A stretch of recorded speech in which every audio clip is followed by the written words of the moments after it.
we have people who are claiming that Israel was forced upon the world, forced upon the Arabs, forced upon that region, and therefore really does not have a right to be there. Mm-hmm. And how do you answer that?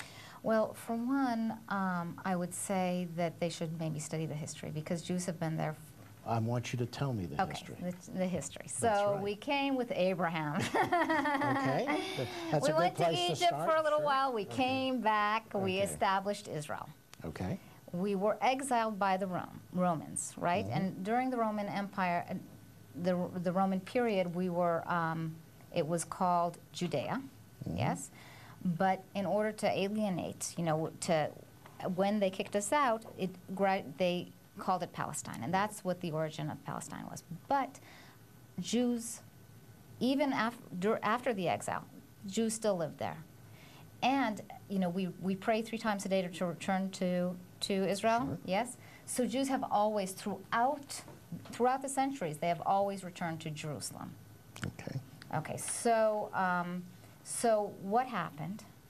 Well, there was, in Israel, in the 1900s, what happened was we had the birth of nationalism. Mm-hmm. And so all of a sudden we had not only religious Zionism with Jews coming back, we also had national Zionism.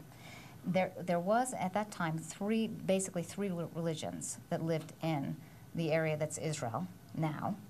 And that was, of course, Judaism, Christianity, and Islam.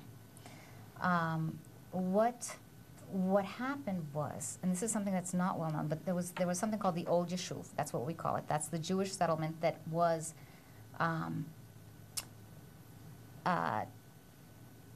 native to the place. Yes. Okay.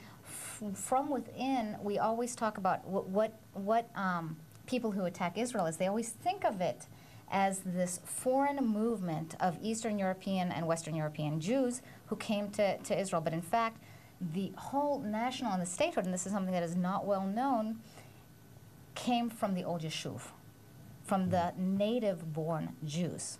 Okay. Okay. So if you look at who supported the movement, because we were always in there were about 4 major cities where Jews lived. Mm-hmm. But what happened was in the 1900s, the Turks, who controlled the area, started to reform their government, and they allowed Jews and Christians to start buying land where they couldn't before. It was called the Tanzimat Reform. And the Christians did it, and the Jews bought land, right? And they began to, and the Jews and the Christians began to come in and settle.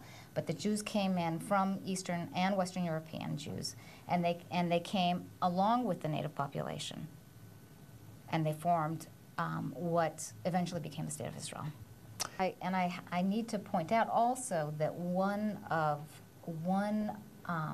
characteristic of anti-Semitism throughout the decades is the fact that Jews were not allowed to own property, and that when the Turks were liberalizing their government, one of the major steps they took was to allow other groups, non-Muslim groups, to own property. And this is what essentially led to the birth of the State of Israel, because what happened was that as these groups came in, both the Christians and the Jews, but especially the Jews, the native, and the Jews came in larger numbers, population-wise, there had always been a status quo among the 3 religions, and and especially in Jerusalem, the number of Jews began to rise drastically, and so the Muslims and the Christians who were living in Jerusalem tried to stop the Jews from coming in, and tried to stop the Jews from owning property. What you've talked about is really kind of important, because I think people's general perception is that there was like no Jews in Israel. Right.